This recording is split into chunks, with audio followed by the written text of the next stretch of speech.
All right, friends, welcome back to my kitchen, my rules. Of course, as you know, in the South, we are known for our peaches. And so today we are going to make a super fast, super easy peach crisp dessert. So you can use up these fresh peaches that you have.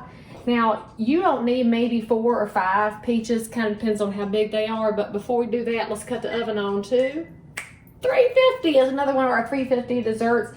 So you'll need a pan that's a small casserole. This is not a 9 by 13. You can also use an 8 by 8. You basically need a layer of peaches in the bottom. So I'm also going to tell y'all that if you are always curious about how things work. Now, I'm in North Carolina, hey, and the best peaches actually come from South Carolina and Georgia. We can fight about that, but you know. Right now, the South Carolina Freestone Peaches are in. If you ever wondered, y'all, this is what makes it a Freestone. When you can put your finger on the pit and just pull it right up, that's a Freestone. The cleans are the peaches that usually come in first. And so I've been waiting on the Freestones. And then when they're all the way ripe, actually the skin will just about peel off. And then whatever you don't peel off, just get your little paring knife and pull it off. I didn't mean to throw that in my pot. Put it over here in the cast off pan for the chickens, which are basically my garbage disposal.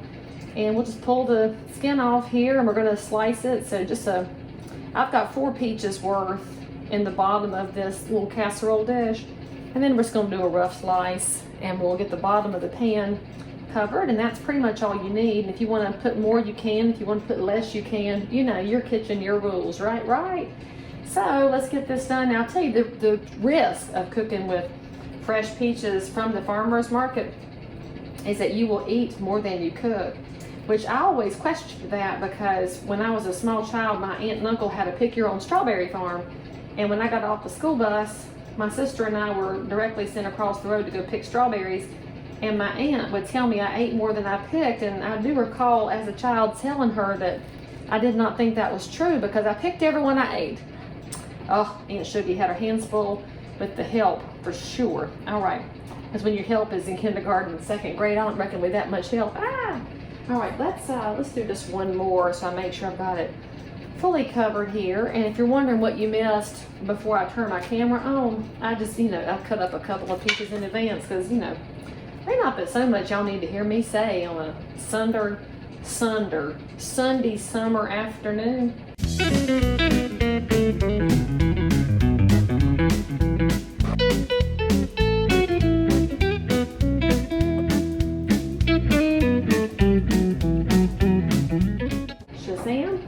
Next thing you're gonna need is your crisping materials.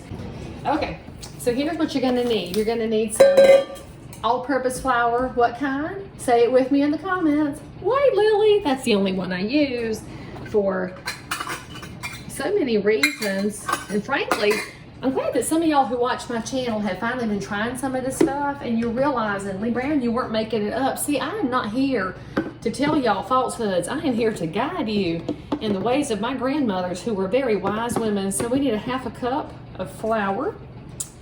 And then we need a stick of butter. Now you can cut the butter in with the pastry cutter. I'm actually going to get my knife. So here's the way I like to fix butter. Some of y'all will know from watching some of my other videos. I'm gonna cut it 1/2 in 2 long ways, all right? And then once we cut it 1/2 in 2 long ways, we're gonna flip it on its side and do the very same thing. So basically we have just taken our stick of butter and made it into quarters, all right? And then we start hacking it up in little tiny pieces and then it will be cut up nicely. Now I will cut Crisco in by hand in these small pieces and chop it off with the end of a knife.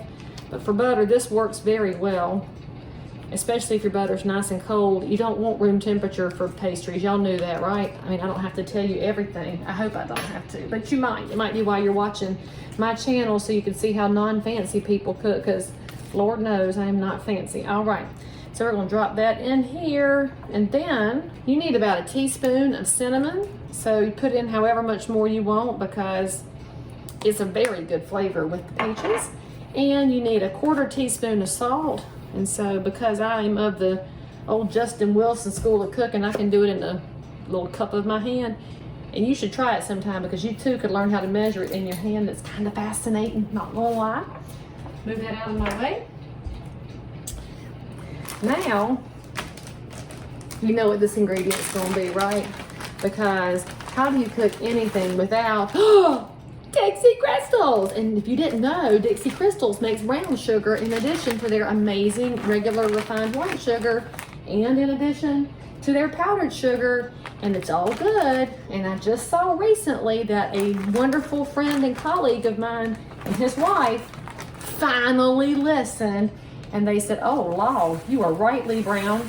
This sugar is different. I know it is. I've been telling y'all, you don't always listen, but eventually you will. In fact, if you want some Dixie Crystals, then you should put down in the comments, I need my Dixie Crystals, and then we'll message you and we'll send you a coupon for a free bag. How about that? The Dixie Crystals people love you so much. And we're just gonna say that was about a half a cup. And again, this is not a precise recipe, so yay for non-precise recipes. So you can, obviously you can cut that a little if you want to. You can add a little more. And now I'm gonna actually get I am gonna get my pastry cutter out. If you ever wonder what this is on the implement aisle, this is a pastry cutter. And basically, it just mixes in the butter with your dry ingredients and crumbles it a little bit. You can accomplish the same thing with your hands or with a fork. This just does it a little bit more efficiently. So also, if you have any frustrations in life, this is one of those times you get to work it out, my friends. Just work it out till the flour and the sugar and the cinnamon and the butter are crumbled in. You are not looking for perfection here. That's the beauty of a crisp. You are not looking for it to be perfect in any way, shape, or form. This is just about making sure it's fairly evenly mixed. And the way you want to think about this is you want the butter to be evenly distributed across the top of your fruit. That's what it boils down to, all right? And so that's why we're crumbling it and crisping it to make sure that it is broken up there. Now, the last ingredient you need is rolled oats. I mean, you could use the Quaker oats, not the instant. Do not use instant oats for this. That's a terrible plan. It will ruin your dessert. You hear me on that? Use the whole grain oats. I've got Bob's Red Mill extra thick rolled oats because I like this texture. You need a cup of this. We're just going to kind of mix this in with our flour and butter and sugar and cinnamon mixture. And actually, I just use my knife I cut my butter with, and we'll be very inelegant here. Just kind of roll them around till it's mushed up in here. Now, y'all with me? I know you're loving how easy this is. It's not even many ingredients for those of y'all that are allergic to long ingredient lists. So now, let's take our mess and move it out of the way. Ooh, I need to channel my baby Feezer. She was always so clean and put together. So now we've got our one layer of peaches. And look, we're just gonna sprinkle this across the top. Again, your most important thing here is just to make sure that the butter and the dry items are evenly distributed across the top, because that's the secret to it making an actual dessert and not just a hot mess. Although frankly, I don't know how you can go wrong with cooked peaches. All right, so that, my friends, is your before. Now we are going to throw this in the oven for 30 minutes.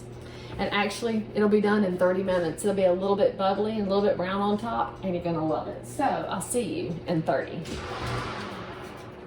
All right, let's see what we've got here. Yeah, we got a little browning, we got a little bubbling. We'll call that done. So yeah, for 7 ingredients, you too can turn out a dessert that will make everybody happy. Enjoy it, post your success in the comments, and I'll see you next time on My Kitchen, My Rules.